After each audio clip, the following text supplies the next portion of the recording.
እንጂ እንደፈለግህ እንኳን አይደለም። እኔ ጋር ይነጥላል ቢለክፈኝ አንተ ነው የምለው።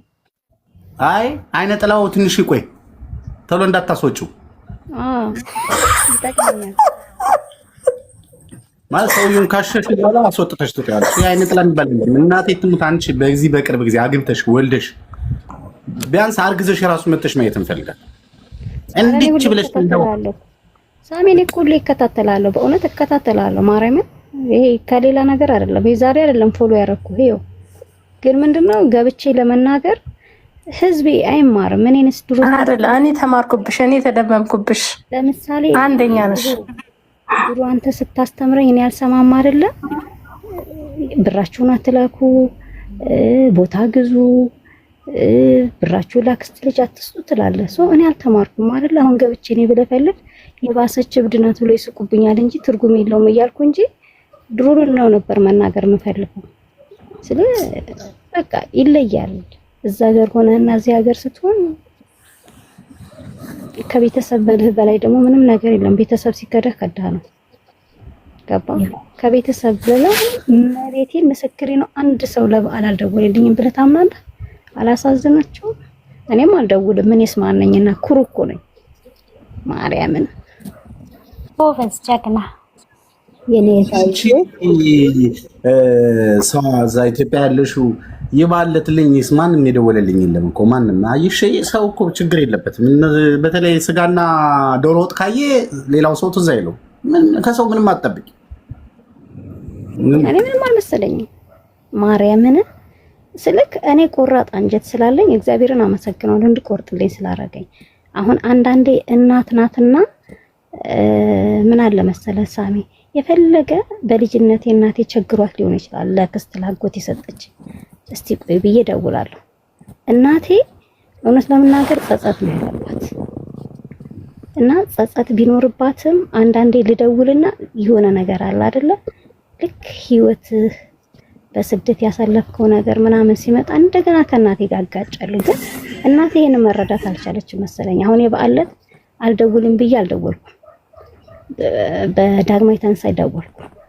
ሰው ተቆጥቶ ወይ ማለት ነው። እዚህ የጓደኛዬ ከሚመጡ ሰዎች ለምንድን ነው አንቺ ጀግና ነሽ፣ ጎበዝ ነሽ፣ አለፍሽው። ገመድ ይዤ ነበር ልታነቅ በነገራችን ለእህቴ ጋር ሰው ነው ያዳነኝ። ይሄንን ሳልነግራችሁ እብድ ናት የሚለውን ቃል አሰምቼ ገመድ ይዤ ነበረ። እውነት ሳሚ ረስቼው እና ሰው ነው ያዳነኝ። እና ከዛ ከገመድ ተርፈሻል፣ እናትሽን ደውይላት፣ አውርጁ ከትከሻሽ ላይ ይቅር ተባባያለችኝ። እና ኦኬ በቃ እስቲ ልስማ ትልቅ ሰው ብዬ ደወልኩ። ስደውል ደህና ነሽ ልጄ እንኳን አደረሰሽ አለች። እንኳን አብሮ አደረሰን አልኳትና አንተ በትንሽዬ ነገር ማለት ነው አባቴ እዛ ይኖራል እና አባቴ ትልቅ ነው። እንዴት መሰለክ እኔ ማለት ከእናቴ እሱ ትንሽ ከፍ ይላል።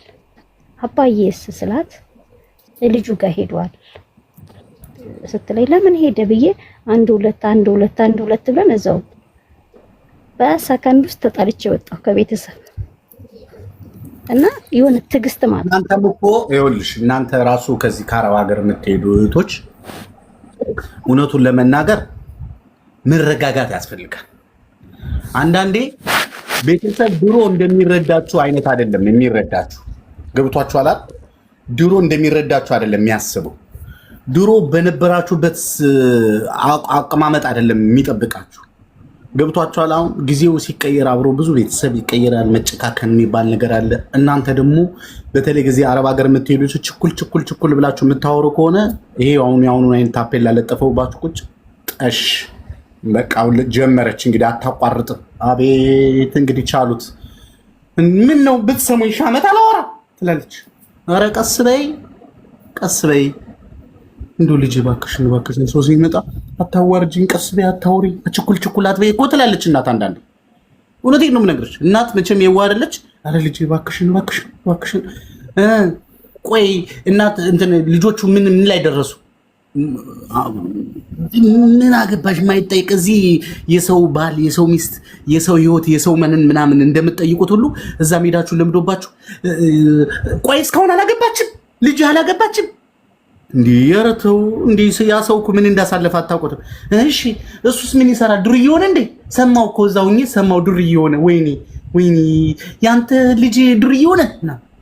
ሰው ይታዘበናል ብላችሁ ማሰብ አለባችሁ። የምትናገሩትን ማወቅ አለባችሁ። ችኩል አይወድ ጸጥ። አቤት ዝም ስትሉ እንዴት እንደምትወደዱ ክብራችሁ ሰማይ ነው የሚደርሰው። ኮራ ስትሉ ቅብርር ስትሉ የሚገርማችሁ ከጥፍር እስከ አይነ እርግብግቢታችሁ ይከታተሏቸዋል። ሰው በጣም የኢትዮጵያ ሀበሻ ከባድ ነው።